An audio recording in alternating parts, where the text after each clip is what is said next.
It is time. Welcome to today's webinar on the CX Happiness Quotient, brought to you by CCW Digital and Conduent. I'm Brian Cantor, Principal Analyst for CCW, and your host for today's discussion. Throughout, when we talk about experiences, it's so easy to get to, oh, we just have to solve problems, or we just have to make everything move along as quickly as possible. We just have to avoid making mistakes. That's where we've set the standard and the bar for far too long. And for a while, it's gotten us by. Customers haven't totally abandoned ship just because we did an okay job. Brands really weren't doing any better outside of our industry, so who really cared? Well, recently, due to a variety of trends, both in the marketplace and society at large, things have changed. Customers are suddenly demanding a lot more, and it's not good enough just to avoid making them mad. You truly have to make them happy, passionate, and excited about working with your brand. So what does it take to do that? How realistic is achieving happiness in today's world where, let's face it, yes, a lot of the interactions we're having are transactional, are all about business. How realistic is delivering a high degree of happiness in today's marketplace? The answer is very realistic. And over the course of this discussion, we're going to reveal exactly what it takes. Now, getting there, we have a phenomenal set of speakers, one of whom is going to serve as our moderator for the discussion, the other whom is going to join me in sharing research and insights as a panelist. I'll start with her. So Lily, we're going to be co-panelists here. Thrilled to be working with you. Tell us about yourself, your role, and really your focus on this topic. Yeah, absolutely. Thanks, Brian. And excited to be here with you today. So my role here at Conduent is I'm in charge of our context experience strategy across the organization. Bonnie's going to tell you a little bit about it, but I'm really excited to be here with everybody today and excited to dive into this research that helps us understand what the consumers are thinking and what brands are thinking when it comes to happiness. And then, oftentimes when all of you see our webinars here, you know me as the moderator. But I was just so happy to talk about CX happiness that I couldn't just be the one asking questions today. I have to be the one answering them. But we do have a phenomenal person here asking those questions, and that's going to be Bonnie, who is our moderator for the discussion. So Bonnie, same deal. Tell us about yourself. And then, before we jump into the company, I just want to share some quick guidelines for today's webinar. Sure. Hello, everyone. Thank you, Brian. My name is Bonnie Tishman. I lead marketing for Conduent's CXM and human capital businesses. Been in the industry for just a couple of years doing marketing, product strategy, etc. And just excited today to give you a little bit of a snapshot of some research that we're getting ready to launch in the next quarter. So today is really the foundation for that discussion. So excited to lead the discussion and have you as one of our participants, Brian. Yeah, I'm going to be nervous to get these. I know you have some hardball questions planned, trying to really put me on the spot and make me look bad. So can't wait. That's why I'm here. When you have great data, it's going to be hard to look bad. So anyway, as a reminder, we want these to be interactive. We want you to be happy about the information you're getting. And so feel free as audience members to share questions at any time using the console on your screen. I know we do have a lot planned, so if we don't get to those questions, we'll be sure to follow up over email afterward. And as a reminder, this session is being recorded, so you'll definitely be able to come back, take notes, share with your team, whatever is going to help your organization succeed. Without further ado, let me pass it over to Bonnie to not only kick off the agenda for today, but also talk a little bit about her organization and the research that they're doing. Thank you so much, Brian. So just quickly a little bit about Conduent. Just want to give you a little context so you understand why this research and why this conversation is so important to us. So essentially, if you haven't heard of us, we actually are one of the pioneers in the BPO industry. We've been doing this type of work for well over 30 years. We operated under brands that you may have heard of, ACS, Xerox, for example, and became Conduent in 2017. As you can see here, we have locations all over the world, 24 countries, 60,000 employees. And what's most important about this slide for us, and that we're most proud of, is that we've been recognized by our clients, by industry analysts and industry influencers, not only about our solutions, but also regarding our culture and our service performance. So those are some things we're very proud of. In terms of what we do, which is even more important, and again, the driver for this conversation, we actually act as the conduit between our client organizations and their customers, their employees, associates, talent, et cetera, and their back office operations. So as we think about the customer life cycle, we think about customer experience, all of this comes into play.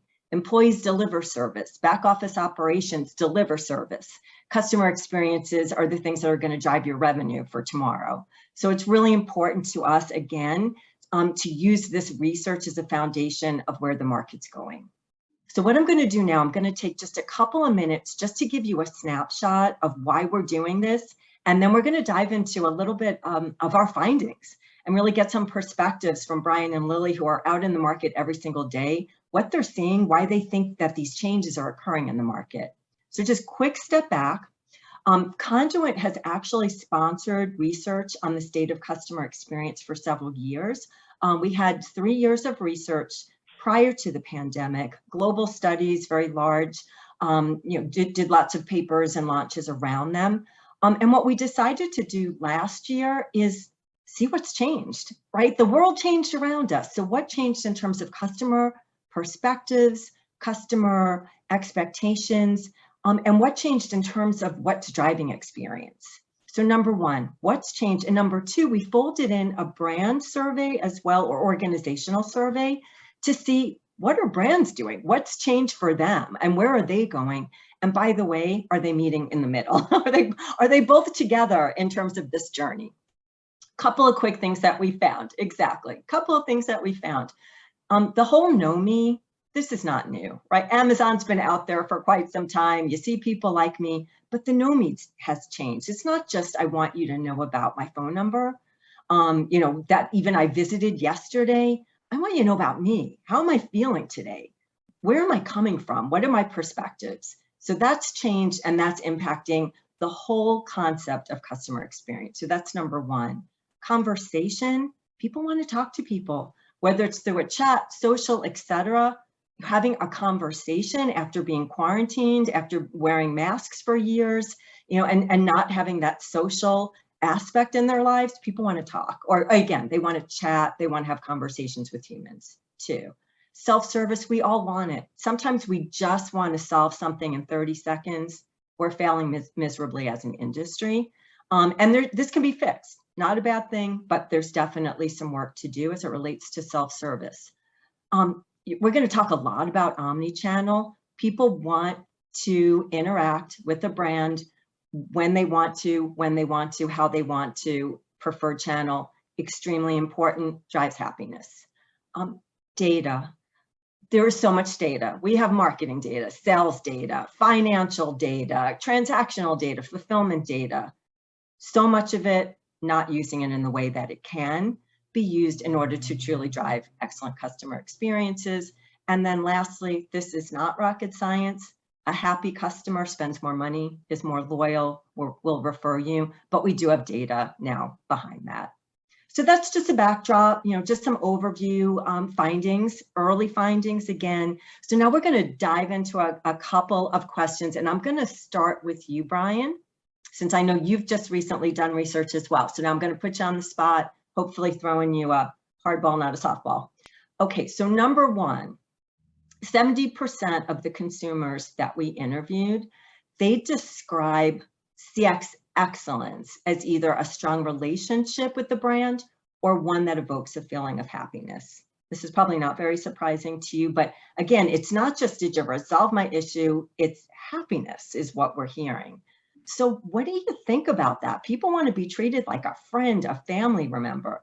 What is driving this? And do you think this is going to last for long? Well, to be fair, you almost answered this question in part when you were going through the recap of the findings, right? You talked about the competitive landscape and seeing brands like an Amazon or an Apple or a Disney that are setting the standard for what a great customer experience looks like. But the difference is how immensely accessible amazing experiences have become, to the point where it's no longer, wow, I really wish a brand is going to make me happy, even though I know that 9 out of 10 brands are just going to barely solve my problem. We actually are seeing good, and that's been due to some trends in the marketplace. So first of all, yes, this idea of competing on the customer experience, this idea of committing to customer centricity is absolutely commonplace across so many different industries, which really puts in the mind of consumers, we can get better and we have every right to expect better. Now, we've also seen a huge rise in competition, especially as we become more and more comfortable interacting digitally, interacting globally. And that actually accelerated a lot over the past 2 years, where we actually had to switch from our go-to local brands, start to look around the world, and start to see how many great experiences could be delivered from the click of a button, the click of our fingers, and getting to amazing experiences that way. But as we start to see so many digital brands out there with innovative and easy and effortless experiences, what started to happen is that basic innovation or basic convenience started to become table stakes. It wasn't enough just to have an app that would allow you to take a picture of your check and deposit it. Everyone was doing that. Now it was, if everyone's doing this really cool, very simple, convenient, innovative digital stuff, what brands are going above that and bringing humanity to those experiences? How are they showing that we're not just giving you a great tool, but we're backing that great tool with a strong mindset and a commitment to empathy and personalization? And so really what started to happen was, as companies got better at solving the little stuff, the big stuff became a lot more important. Now, one final point here is that as we interact more digitally, we know brands have a lot more data about us. And to your point, Bonnie, you mentioned how it's not enough just to say, "Hey, Joe, how you doing?" You should know how Joe is doing and be able to tell your experience accordingly. When we know that brands are collecting a lot more about us, our standard and expectation for sentiment-driven, intent-driven care becomes so much higher. Now, just for some stats here. So, the simple reality is customers really want it all. 90% say that they evaluate brands based on how easy their digital experiences are, but 95% say they evaluate brands based on how friendly their agents are during conversations. And so, yes, easy matters, but so too does friendly, and so too does that connection. Now, sadly, customers are not getting what they want. They generally do not feel like experiences are personalized, and they definitely don't feel that the employees they speak to are knowledgeable, let alone empathetic to their issues. And only 10% of consumers feel experiences have meaningfully improved over the past year. Now, not only are these issues going to your other question, not only are these issues going to persist over the coming years, but they're going to intensify. As we increasingly move away from COVID tolerance, where you can just sort of blame slower responses or rushed responses on, well, there's a lot going on, we're still getting used to the pandemic or work from home, that excuse is increasingly going to mean nothing to customers who now know that they have to get the best possible support. Additionally, because there's so many brands are thriving right now, they're able to see what good looks like more often than not, and therefore can hold companies more and more accountable. So really, ultimately moving forward, again, as innovation becomes increasingly commoditized, really making sure that we can make personal connections is going to be the huge differentiator moving forward. That's only going to become more and more important for customers, and therefore only more and more pivotal for brands who are trying to serve those customers. Great answer. Thank you. I guess it wasn't a hard ball after all. Thank you, Brian. All right, I'm turning to you, Lily. So now we talked about customer happiness. Now let's think about the brands. So we interviewed brands, and 84% of them believe that the most important aspect of experience is providing consistent, high quality experience at every touch point. Little different from what the consumers are saying. So just overall, here's just a couple of things to think about. How do you believe CX organizations have responded? Are they meeting consumer expectations? What strategies are you seeing that are effective? And of course, are you seeing opportunities for improvement? Yeah, absolutely. Thanks, Brian. Thanks, Bonnie and Brian. I think great response to that first question. So let's just for a second talk about the data. So the definitions of what successful CX looks like are actually not the same. So 84% of brands are focused on providing a seamless customer experience across other channels, whereas consumers are looking to be delighted and happiness. So if we're working off different definitions, we're by definition set up to fail. And that's a really important thing. That's some of the research that's come out of it. And so we have to also understand, what are the customers telling us that they want? And what do our customers or our clients or our brands believe the customers want? And so that's really a nuanced piece of it. And so what I think is really important before we dive into the question is just to acknowledge that what we thought we knew about CX excellence is really changing, and it's continued to change. And so to Brian's point on COVID, that's a huge part of the puzzle of why it's changing and how we're continuing to see those changes. So going back to your questions, if we think about the response to the pandemic, Brian mentioned this briefly. Businesses had to shift all of their workforce that was in the office home. There was a lot of lag here. Businesses who had stable supply chains all of a sudden had unstable supply chains. Their contact centers were inundated. And the customers were really patient here because they understood there was a lot of things going on. And so these new channels that were either agent or non-agent, they were just thrown into the mix trying to help it. It was an emergency situation. We need to get a new channel. We needed to add a chatbot. And it wasn't necessarily a thoughtful strategic decision. So think about that from the customer's perspective. They had a lot of patience here. Now, fast forward today. COVID is still an illness, but our society and our brands have really adapted to doing business in a multitude of ways, and being flexible is a really key part of them. So now when brands are looking at these channels that they have, or they're adding or they're changing a channel, you really need to think about how do you weave that channel into your existing customer experience so that it's not just a siloed channel that was put in place as a stopgap in an emergency, but it feels like a cohesive process. That is what brands are defining as good CX, but from a customer's point of view, it's really just an expectation. The customers expect that this should be able to be done across any channel. So how do you do this? So the best strategy is all about flexibility. Flexibility on the agent side for being able to maybe work from home. Flexibility on the customer side from being able to use what preferred channel they want when they want it. Sounds easy. It's not. So here's some things that you have to think about. When you're thinking about your agents, what does your work at home security look like? How is that different from when they're in the office? When you're thinking about the preferred channel, how do you ensure that your chatbot data is transferred if that same person calls back in and then ends up with a live agent? And being able to connect those experiences for that customer is incredibly important to be able to drive this period forward. So those are just a couple of considerations and some changes that we're seeing in the market. Brian, what would you add? Yeah, well, I don't want to disagree with you, but what I'm going to challenge is that I don't think that the definitions are inherently oppositional. I think where we run into a problem is that what brands are defining as consistency is not what customers need for consistency. Consistency is not just giving the same answer, being present in different channels and treating everything like transactions. It's more about that continuity, as you've been describing, that you're going to be consistently committed to delight. So yes, in fact, you don't have to deliver the exact same situation in phone as you do in digital. In fact, you probably shouldn't. Like, there's a reason why a customer chooses to call. There's a reason why they text or chat. You should be very mindful of those differences and adapt your experience accordingly.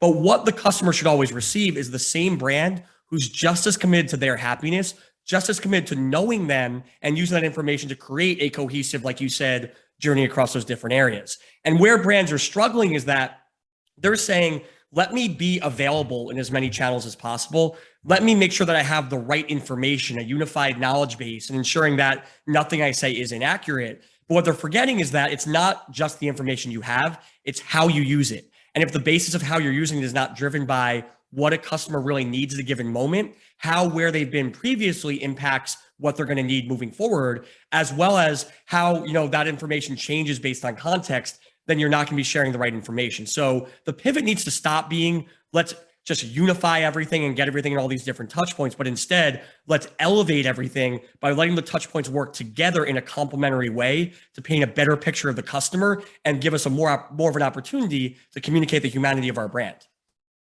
I think that's a great ad, Brian. I may be challenging you a little bit with the next question, however. So getting a little bit more into the detail of omnichannel. Been around for a long time, not a new expression. When we ask brands, how are you doing? Of course, they all thought it was important, but only 9% believe they're doing it exceptionally well. So why? What's going on? I mean, we know that customers are saying, I want to be able to talk with you, chat with you, do self-service, whatever it may be. I want the convenience, meet me where I am. So what is causing this gap in delivery, number one? And then are there, again, strategies, techniques, things that you can think of that would drive incremental improvement for the brands and also in terms of delivering the right experiences for the consumers. Starting with you, Lily. I'll give you time to think about it, Brian. Thanks, Bonnie. So I think you're right. Omnichannel is very much a buzzword, but I think brands are really realistic here. And the good news is that being self-aware and understanding that it's a problem is the first key. So in my opinion, the delivery gap, as we've been talking about, is driven by those disparate channels. But the difference is that a lot of the brands today are seeing seamless channels, or they're experiencing seamless channels, maybe outside of their own industry. So think about, as a user, experiencing a seamless channel as opposed to comparing what you know is your brand's internal processes and procedures. The other thing that I think is key here is that omnichannel and customer experience in general is really not a one and done activity. In a stable environment, you should be reviewing what your data is telling you about your customer journey quarterly, if not more frequently, and you probably need to be adjusting it based on the inquiries you're seeing at least a couple of times a year. Now think about that in a rapidly evolving environment or where your environment is changing. Now you need to increase how frequently you're reviewing this data so that you can course correct. If your channels that you thought were not necessarily were providing containment aren't, then you need to be able to unwind that change, understand how it fits into the overall portfolio, or as Brian was talking about, all those different interaction points across your customer journey, and really think about, okay, how do we better contain these simpler inquiries to have a better client experience so that our agents are able to really take those important, emotional, highly charged conversations when our clients need them most. So let's just think about an example here, and then I will turn it over to Brian. So think about if you're selling a new product. Initially, you only have a voice channel. So all of your initial inquiries are focused on sales.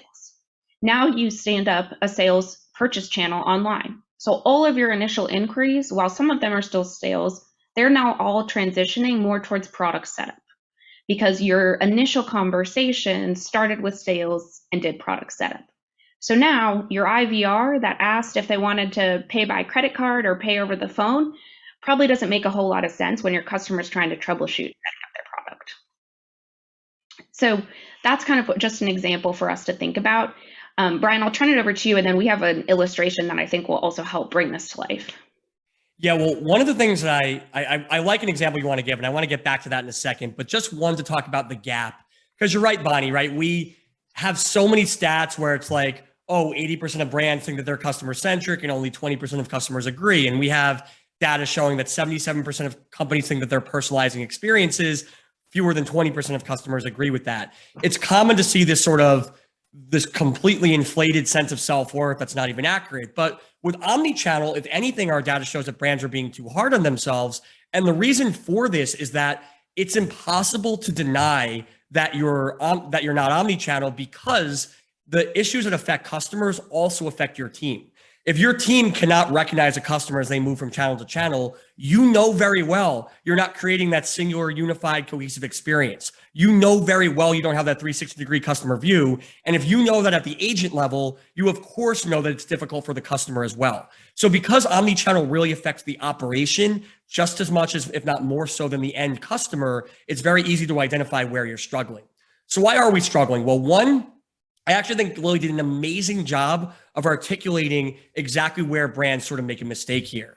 They forget that as new channels take off, behaviors and expectations are going to change.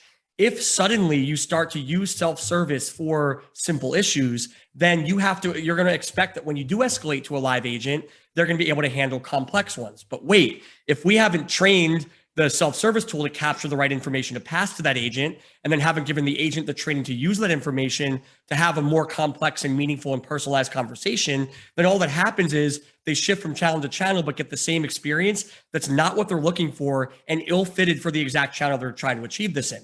So the biggest thing is not only making sure you have resources in different channels and that you can look across the experience and connect everything, but also you really understand how, if these channels do take off, how customer behaviors and intentions will change, and then adapt both your delivery within those channels as well as your education accordingly. So it's not just, oh, we're offering now self-service, so you should suddenly start using self-service, but instead, when you have a conversation about that forgotten password, tell them, hey, you know what? You waited 5 minutes to talk to me to reset your password. What you could have done was just gone right to that self-service channel, done it in 10 seconds, and everyone would have been happier. And so really it's about first figuring out, do you have the resources? Then it's about figuring out, if you do have the resources, how is behavior going to change? And then third, how can you use that insight about how behavior is changing to advise customers in the right way, to advise agents in the right way, so that they're maximizing the value of each touch point.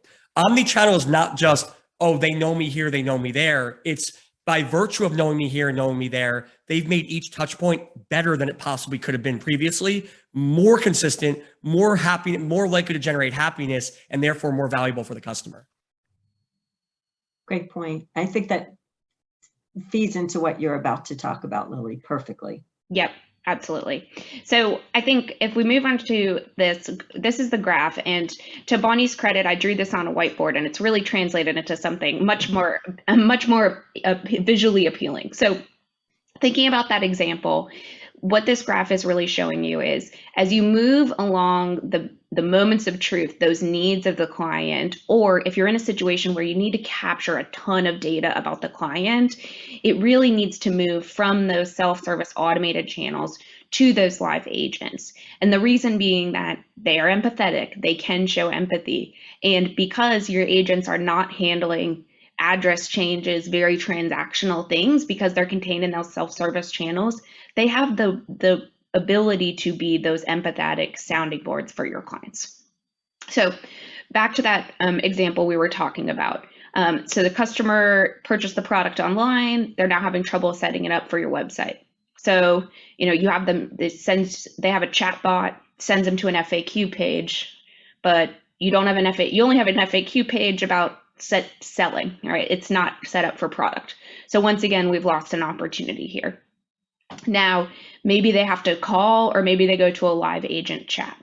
Either way, they are now either going back to the beginning of the process, the data is not necessarily transferred, and then by the time they finally get to that live agent that they needed, the opportunity to delight them is really gone. So they've really gone through 3 different channels, and it was not their preferred channel. And so that opportunity is lost.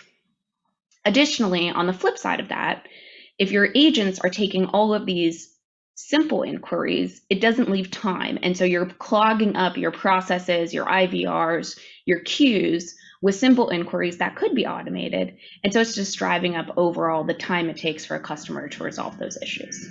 So one of the things that I think brands can do is think about how to map your processes on this chart to take a look and think about, how does that flow go back and forth? Is it connected in one seamless line to get to that live agent? Or are there disparate sublines that don't pull all that information through? And I think that'll be really telling for you what your customer journey will look like. That was a great example. Thank you. I think we can move on to the next question, which somewhat pulls this together.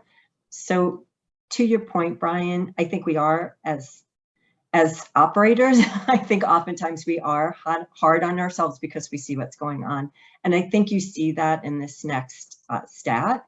We see that 71% of brands believe they can improve experiences by understanding better customer preferences, expanding the usage of data, and delivering greater personalization. So the recognition is there. Number one, what they can do. So when we think about this, when we think about building the roadmap for success, if we think about the next 12 months, I know I say here 24 months, but 24 months, that's almost an eternity. So what are incremental improvements that brands can make? What should they be thinking about? How could they remove obstacles? And how can they define and measure success? I think that's one of the things also. It's not just CSAT anymore. What are the things they should be thinking about? So I am going to start with you again, Lily, and then Brian. I know that you will have something to add. So we'll start with Lily first. Yeah, absolutely. And I just want to decompose this 71% really quickly. So we asked this question in different buckets. And so there was really only the option to select one. But of those buckets, many said they were increasing channels. Many wanted to expand personalization. They wanted to understand their customers better. But of that 71, only 23% were going to expand their use of data. And what I just would like to point out for all of you listening, and you'll hear this trend if you ever have read any of the other articles that we've put out, The data is the key. You can do all of those things if you expand your use of data effectively. And so you don't have to select any one of those things if you're using data. You can use that to add additional channels. You can use it to understand customers' motivations, and you can use it to increase personalization. So the data is really the key that unlocks that puzzle. So in the next 24 months, I think omnichannel is really going to transition to getting to the right inquiries in the right channel at the right time. We've talked about it. It sounds really easy, but it really takes leveraging partners that know how to take data, translate it, and use it to really effectively accomplish that. Whether that's an analytics team or an outside partner, that's really going to be the key to the success. Sometimes that data is not available, and in my opinion, that tells you a lot of what you need to know. But the best place to go to this source, if you don't know it and don't have the data, is to talk to your customers. And having those conversations with your customers can very easily help you identify some of those pain points and give you some real verbatims on what is going on, what their expectations are, and how you can fix your process. So it's not necessarily about decreasing our human interactions. It's really about capitalizing on them when your customers need them in that right channel at the right time. Yes. Fine. So a few things I would add. So one, I could not agree with Lily more on how vital data is, because remember what we talked about earlier. This is not personalization in today's era. Building happiness is not a plug and play endeavor. It's not, okay, question mark, however you put a variable email together, question mark, first name, hey, how you doing? It is showing not what you know, but showing how you're able to use what you know to make the experience better for that customer at a given moment. And you cannot understand context, let alone an individual customer's sentiment, their needs, without really committing to making data work. Now, with data, there's a few challenges, right? So one, obviously, due to digital and the rise of omnichannel communication, we have more and more opportunities to capture true organic data about our customers. When we learn how they navigate a website, how they ask questions to a chatbot, when they choose to escalate, this is all valuable information that can drive a more personalized journey for them. But it also is a lot of information. So if you don't strategically know where to look, and then if you don't have the tools to actually unify, analyze, and visualize the data correctly, you're just going to be sitting on mountains of data that's not going to be very helpful. So really rethinking not only the importance of data, but how you're collecting it is going to be extremely valuable for elevating the experience. Now, we know that there's a lot of aversion to and regulations and restrictions on third-party data. So of course, capturing data the organic way is going to be another challenge in its own right. We could probably have 5 more webinars about what that entails. But ultimately, just because we know that data is the issue doesn't mean that companies aren't going to face a lot of challenges capturing and then identifying the right insights. But the other factor beyond just the data you have, again, is how you use it. And so one of the things we both hit on throughout this conversation is once self-service works, right? Once digital channels do take off, it's going to change the types of conversations that your human employees have with customers. It's going to require them to not read the data in front of them or read off a script or follow a policy, but instead interpret the data to make a more meaningful connection and really deliver that happiness. That means we have to get to the point where we're training employees and empowering them to have real, empathetic, personalized conversations.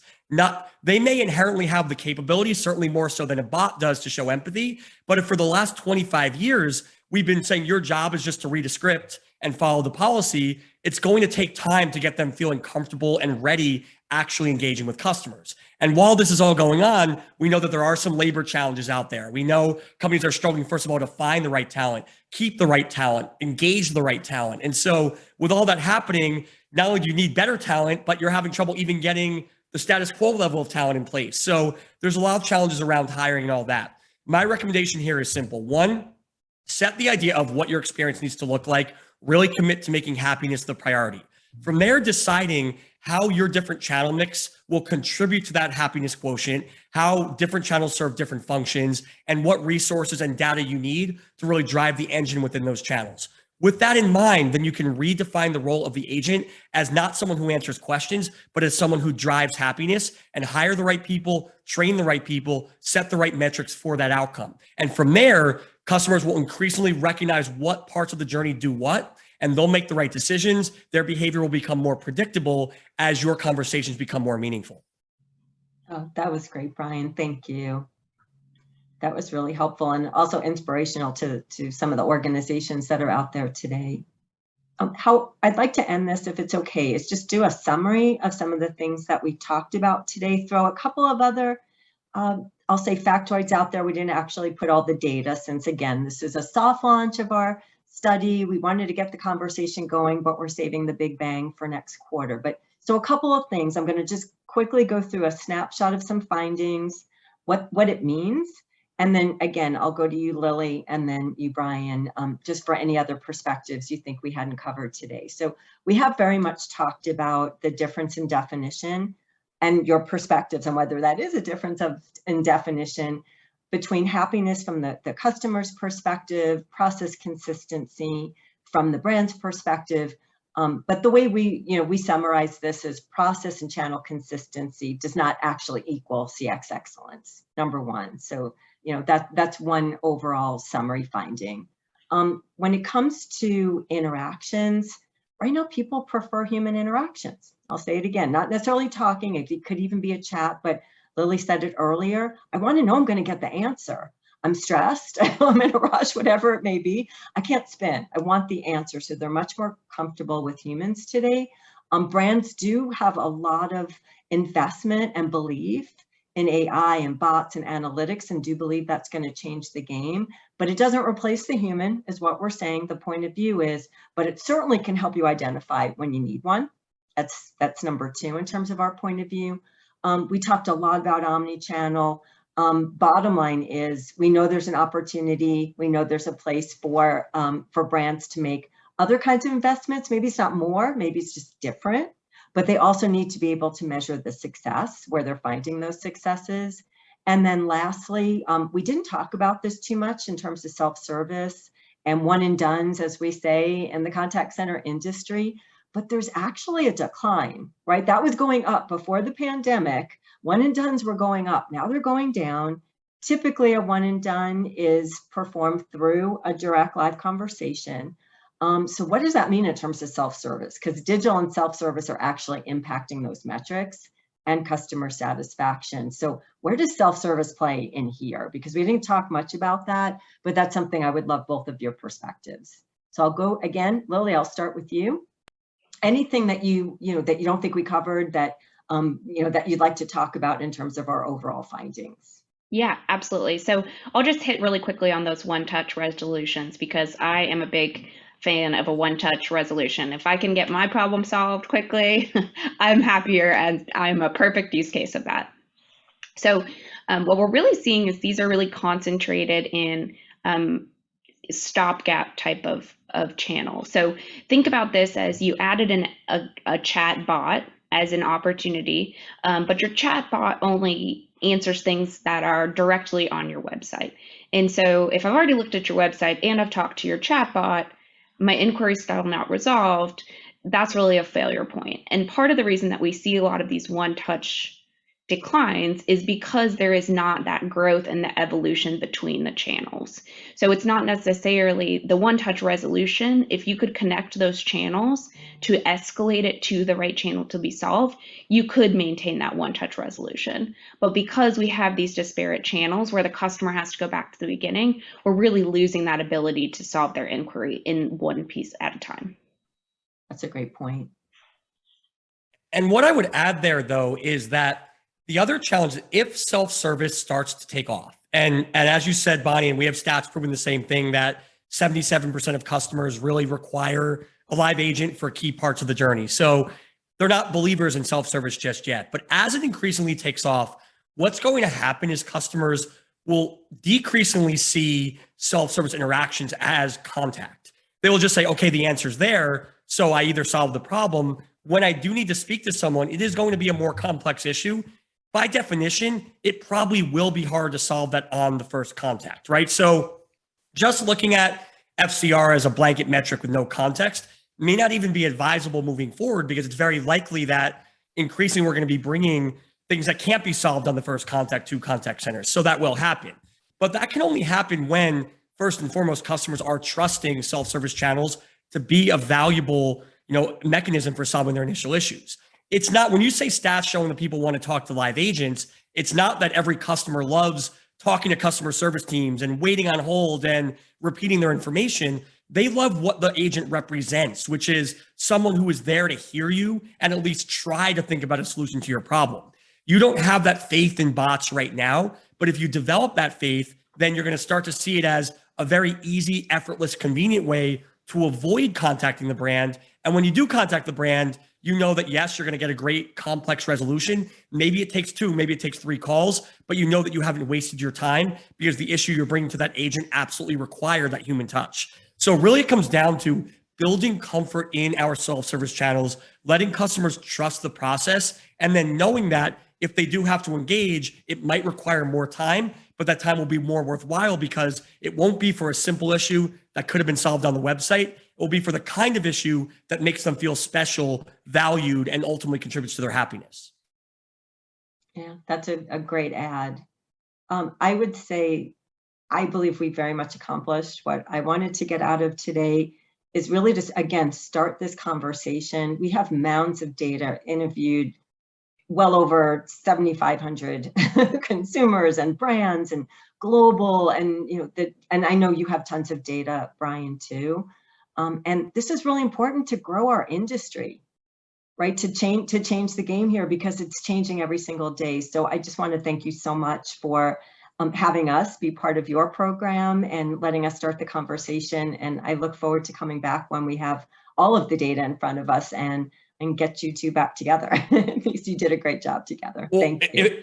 If that was part of the data, then I can't even imagine what all the data is going to entail because so much phenomenal insight there. Obviously, amazing insights, Lily, both in terms of contextualizing the research, but also that illustration of how an omni-channel journey evolves and where brands might be falling short is just such a picture perfect way to describe where brands have been failing because as the customer moves up and up, they know they're sharing more information. They expect more and more personalized support. And if they're not getting support that's consistent with the context they're going through, the information they're sharing, that's going to have an inverse relationship on their happiness.